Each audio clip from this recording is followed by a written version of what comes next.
আসসালামু আলাইকুম। সবাই কেমন আছেন?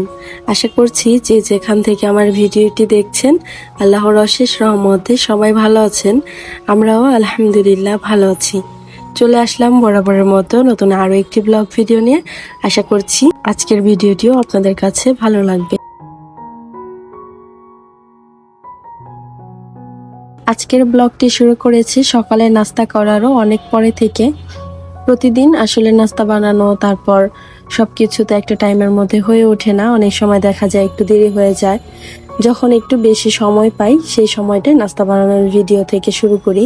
তবে যেদিন একটু লেট হয়ে যায় সেদিন আবার রিল্যাক্সে নাস্তা পানি শেষ করে তারপর থেকে ভিডিও স্টার্ট করি। আর বিশেষ করে আমি চেষ্টা করি আইমান যে সময়টাতে ঘুমে থাকে সেই সময়টাতে আমি ভিডিও করে নেওয়ার চেষ্টা করি। না হলে দেখা যায় আইমান এসে আমার ভিডিও স্ট্যান্ড টানে, তারপর ফোন নিয়ে যেতে চায়। তো এই সব মিলিয়ে ভিডিও তো আর ওইভাবে হয়ে ওঠে না সুন্দরভাবে, যার কারণে আমি চেষ্টা করি ও যখন ঘুমে থাকে সেই সময়টাতে আমার গুরুত্বপূর্ণ কাজ করে নেওয়ার। তারপরে এডিটিং এর ব্যাপারটাও আমি আইমানকে ঘুম পাড়িয়েই করে থাকি। একটা ভিডিও সাধারণত 10 থেকে 15 মিনিটের একটা বড় ভিডিও, এগুলো তো একদিনে একসাথে এডিট করে ওঠা যায় না। দেখা যায় ধাপে ধাপে যখন একটু ফ্রি থাকি সেই সময়টাতে একটু একটু করে এডিটিং করে রাখি। তারপর একেবারে ফাইনাল লুকে গিয়ে তারপর ভয়েস দিয়ে থাকি। আর ভিডিওতে ভয়েস দেওয়াটাই আমার জন্য কষ্টকর। আমার কাছে মনে হয় যদি ভিডিওতে ভয়েস না দিয়েই আপলোড করার সুযোগ থাকতো তাহলে আমার জন্য বেশ ভালো হতো, অনেক বড় বড় ভিডিও আপলোড করতে পারতাম। কিন্তু এই ভয়েসের কারণে আমার ভিডিও কেটে কোটে ছোট করে ফেলি। শুরুর দিকে দেখা যায় ভিডিও ভালোই বড় থাকে, তবে যখন ভয়েস দিতে দিতে একেবারে বিরক্ত হয়ে যায় সেই মুহূর্তে আবার কেটে কোটে ছোট করে ফেলি। এই হয়েছে আমার অবস্থা। তো যাই হোক, কথা বলতে বলতে মশলার জারগুলো রিফিল করে নিচ্ছি। এখানে মসুরের ডাল, তারপর কিছু কেক ছিল, সেগুলো জারে ভরে নিলাম। সেই সাথে রেগুলার রান্নার জন্য যে তেল সেগুলো রিফিল করে নিচ্ছি। আমি সাধারণত 5 লিটারের বড় বোতলের তেল আনিয়ে থাকি সব সময়। আমাদের বাজারটা সাধারণত মাসের হিসাবে করা হয়। আইমানের বাবা সারা মাস খুব ব্যস্ত থাকে, ওই দেখা যায় মাসের বাজার একবারে লিস্ট করে রাখি, সেগুলো একবারে হিসাব করে আমাকে আনিয়ে দেয়। তো আমি আবার সেগুলো টুকটাক করে 1 মাস চালিয়ে নেই। তারপর আবার যখন শেষের দিকে চলে যায় সবকিছু একটু একটু থাকা অবস্থায় আবার লিস্ট করে দিতে হয়, না হলে সে আবার খুব বিরক্ত হয়ে যায়। কারণ আইমানের বাবা সবসময় আমাকে বলে প্রত্যেকটা সদাই একটু একটু থাকা অবস্থায় আমি যেন লিস্ট করে দিই, কারণ কোনো কিছু শেষ হয়ে গিয়েছে এটা শুনলে সে খুব বিরক্ত বোধ করে। যার কারণে আমিও সবসময় চেষ্টা করি একটু একটু থাকা অবস্থায় লিস্ট করে রাখার। যখন সে ফ্রি হয় সেই সময়টাতে আবার আমার সব বাজার এনে দেয়। আজকে প্রায় অনেকগুলো কাজ করতে হবে ঘরের। প্রথমে মশলাগুলো রিফিল করে নিলাম, তারপর অন্যান্য কাজে হাত দিব। এর মধ্যে বড় একটি কাজ হচ্ছে আজ ফ্রিজ ধুবো। বেশ কয়েকদিন ধরে চিন্তা করছিলাম ফ্রিজটাকে পরিষ্কার করা দরকার, তবে কেন যেন দেরি হয়ে যাচ্ছিল। তার মধ্যে আবার অসুস্থতার মধ্যে কিছুদিন পার করলাম, তাই আর ইচ্ছা করেও ধরা হয়নি। তো এবার আবার একটু শরীরটা সুস্থ হয়েছে আর সংসারে যত ঘষা মাজা পরিষ্কার পরিচ্ছন্নতার কাজ শুরু হয়ে গিয়েছে। আমি সাধারণত পুরো ফ্রিজটাকে একদিনে ধুয়ে শেষ করি না, কারণ নর্মাল একটা পার্ট এবং ডিপের একটা আলাদা পার্ট, তো এই দুইটাকে আমি 2 দিন 2 ভাবে পরিষ্কার করি। যেদিন নর্মালের পার্টটাকে পরিষ্কার করি সেই দিন আর ডিপটাকে ধরি না, আবার যেদিন ডিপ পরিষ্কার করতে হয় সেদিন আর নর্মালের ঝামেলা নেই না। কারণ একটা একটা পার্ট পরিষ্কার করলে দেখা যায় একেবারে নিট অ্যান্ড ক্লিন করে পরিষ্কারও হয় এবং সময়ও থাকে হাতে অনেক, এবং গুছানোরও একটা ব্যাপার থাকে। সবকিছু মিলিয়ে একটা একটা পার্ট একদিন এক একদিন করে ধরলে দেখা যায় সুন্দরভাবে গুছিয়ে নেওয়া যায়। আমি যেহেতু একা মানুষ, একা হাতে আমাকে সব গোছাতে হয়, তাই যদি টেকনিক খাটিয়ে এই কাজগুলো না করি তাহলে আমার মতো মানুষ সংসারের কাজ করা, বাচ্চা সামলানো, পড়াশোনা করা, আবার ব্লগ ভিডিও করা কোনো কিছুই আসলে সম্ভব না। যার কারণে আমাকে বুদ্ধি খাটিয়ে কাজ করতেই হয়। ফ্রিজটাকে আরো বেশ কিছুক্ষণ আগে ধুয়ে নিয়েছি, তো ওই সময় আর ভিডিও করার সুযোগ হয়নি, কারণ আমার ছেলেটা জাগনা ছিল। তো তাকে নিয়ে এইগুলো ধোয়া আবার ভিডিও করা আসলে কোনোটাই সম্ভব হবে না। এক সময় দেখা যাবে আমি আমার মতো কাজ ঠিকই করছি আর সে আমার ক্যামেরা এবং ভিডিও স্ট্যান্ড নিয়ে অন্য জায়গায় চলে গিয়েছে। তো ওই ভয় থেকে আর ভিডিও করিনি। তবে ফ্রিজটাকে একেবারে ডিপ ক্লিন করে পরিষ্কার করে নিয়েছি। ওগুলো আবার ডাইনিং টেবিলের উপরে ফ্যান চালু করে এগুলোকে বেশ কিছুক্ষণ সময় শুকিয়ে নিয়েছি, ঝরা দিয়ে রেখেছিলাম। এবার যখন পানি ঝরে এসেছে সে পর্যায়ে গুছিয়ে নিচ্ছি।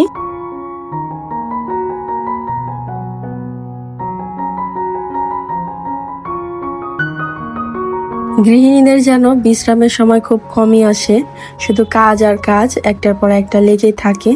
তবে আমার কাছে মনে হয় সকাল থেকে দুপুর পর্যন্ত যে কাজের প্রেশারটা সেটা মনে হয় একটু বেশি। তবে বিকালের পরে থেকে কাজের ব্যস্ততা একটু হলেও কমে যায়, সেই সময়টা একটু রিল্যাক্স হওয়া যায়। আমি যেটা করি সকাল থেকে দুপুর অবধি সেই লেভেলের কাজ করি, একদম বিশ্রামহীন বিরতিহীন ভাবে। তবে এই কাজগুলো যখন একের পর এক করে ফেলি দুপুরের পর দেখা যায় তেমন কোনো কাজ থাকে না, তখন একটু রেস্ট নেওয়া যায়। এদিকে আবার রান্নাও বসিয়ে দিয়েছি। আজকের দুপুরের মেনুতে থাকছে পোলাও, গরুর মাংসের কিমা এবং সেই সাথে মুরগির মাংসের রেজালা। তো গরুর মাংসের কিমাটি আবার আমি রেসিপি আকারে শেয়ার করব বলে সেটাকে আবার ধৈর্য নিয়ে ভালোভাবে রান্না করছি। সাদা পোলাও এবং মুরগির রেজালা সেগুলো আবার খুব তাড়াহুড়ো করে রান্না করে নিয়েছি অফ ক্যামেরায়। আপনারা যদি কেউ গরুর মাংসের কিমা পছন্দ করে থাকেন এবং ঝটপট রান্না করতে চান ঘরোয়া মশলায় খুব সুস্বাদু করে, তাহলে চাইলে আমার এই গরুর মাংসের কিমা রেসিপিটি আমার কিচেন চ্যানেলে সোনালিস কিচেন থেকে দেখে আসতে পারেন। ভিডিও লিংক আমি ডিসক্রিপশন বক্সে দিয়ে রাখবো। খুবই অল্প সময়ে এবং ঝটপট ওয়েতে সুস্বাদু গরুর মাংসের কিমা কিভাবে তৈরি করবেন তার টিপস এবং ট্রিক্স সবকিছু শেয়ার করা আছে আমার কিচেন চ্যানেলে। অবশ্যই এই ভিডিওটি দেখে ওই ভিডিওটিও দেখে আসবেন। আমার সহজ রান্নার সহজ রেসিপি যদি আপনাদের কাছে ভালো লেগে যায় তাহলে প্লিজ ওই চ্যানেলটিও সাবস্ক্রাইব করে দিবেন।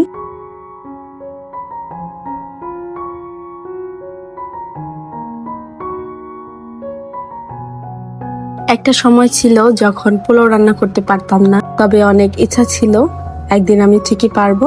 তো ওই ইচ্ছা শক্তিকে ধরে রেখেই আমি পোলাও রান্না ঠিকই পেরেছি, তবে ঝরঝরে পোলাও কিভাবে রান্না করে সেটি আর পারতাম না।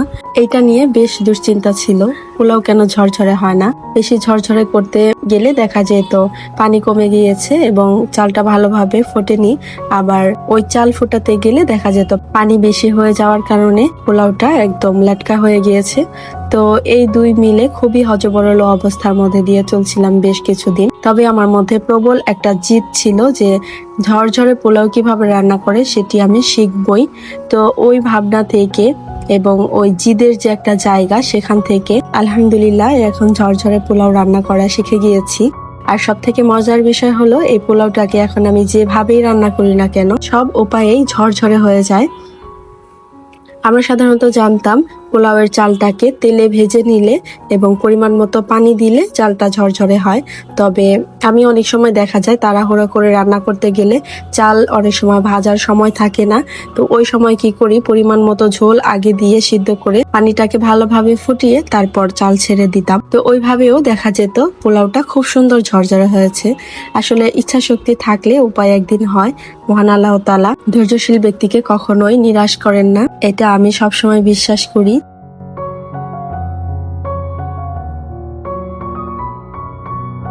রান্না শেষ করে ফেলেছি, এবার ওয়াশিং মেশিনে কাপড় ধোয়ার জন্য দিয়ে দিলাম এবং আগে যেগুলো ধোয়া হয়েছিল সেগুলো শুকাতে দিব।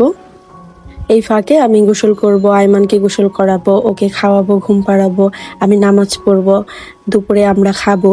তো এই সব কিছু মিলিয়ে এই ফাঁকে কাপড়গুলো ধোয়া হয়ে যাবে। তারপর আজ আবার একটু বাইরে যাওয়ার প্ল্যান আছে। এখন আসলে ওয়েদারের কোনো ঠিক ঠিকানা নেই, এক সময় রোদ ওঠে তো আরেক সময় ধুম বৃষ্টি পড়তে থাকে। এই দুই রকমের ওয়েদারের মধ্যে বাচ্চা কাচ্চা নিয়ে আমরা পড়েছি বিপাকে। অনেক সময় দেখা যায় ওয়েদার ভালো, বাইরে বের হয়েছি ওরকম বৃষ্টির কোনো প্রিপারেশন ছাড়াই, তবে হঠাৎ বৃষ্টি পড়ে গেল। তো আমরা বড় মানুষ, আমরা ভিজলে ওইরকম কোনো সমস্যা হবে না, তবে বাচ্চাদের তো আর ভেজানো যায় না। তো ওই ভাবনা থেকে আইমানের জন্য সব সময় আমরা রেইনকোট ব্যবহার করি। যে রেইনকোটটা প্রথম দিকে কেনা হয়েছিল সেটা আসলে অত বেশি ভালো না, দেখা যায় ওর থেকে সাইজে অনেক বেশি বড়, আবার মাঝে মাঝে বেশি বৃষ্টির সময় আটকানোর যে জায়গাগুলো থাকে সেখান দিয়ে অনেক সময় দেখা যায় পানি গিয়ে ভেতরেও ভিজে যায়। তো এর জন্য আমরা চিন্তা করেছি আজ আইমানের জন্য ভালো কোয়ালিটির মধ্যে একটি রেইনকোট নিব। তো ওইটাই দেখছি আর সেই সাথে কিছু শোপিস দেখছিলাম। এদিকে আবার আয়মান গাড়ি কেনার জন্য বায়না ধরেছে। এখানে বাচ্চাদের অনেক রকমের গাড়ি সাজিয়ে রেখেছে। তো আয়মানের আবার গাড়ি বেশ পছন্দ, সে যেখানেই যাবে তার 1-2টা গাড়ি লাগবেই লাগবে।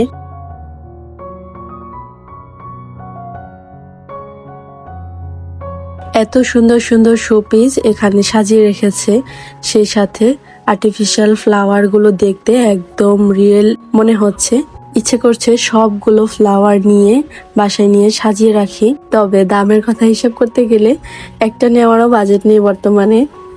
আসলে এখানে ফ্লাওয়ার গুলো অনেক বেশি চড়া দামে বিক্রি করছে।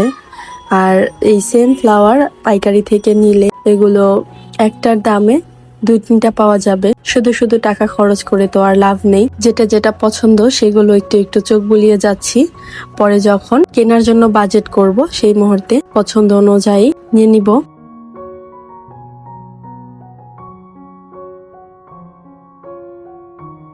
আমার আজকের ভিডিওটি দেখে আপনাদের কাছে কার কেমন লেগেছে অবশ্যই কমেন্ট করে জানাতে ভুলবেন না। ভিডিওটি যদি ভালো লেগে যায় প্লিজ ভিডিওতে একটি লাইক দিয়ে দিবেন। আপনার ছোট্ট একটি লাইক আমার ভিডিওটি আরো অনেকের কাছে পৌঁছে দিতে সাহায্য করবে।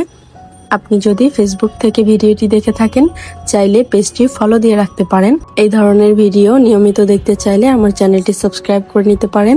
কাজটি যদি অলরেডি আপনি করে থেকে থাকেন আপনাকে অসংখ্য ধন্যবাদ।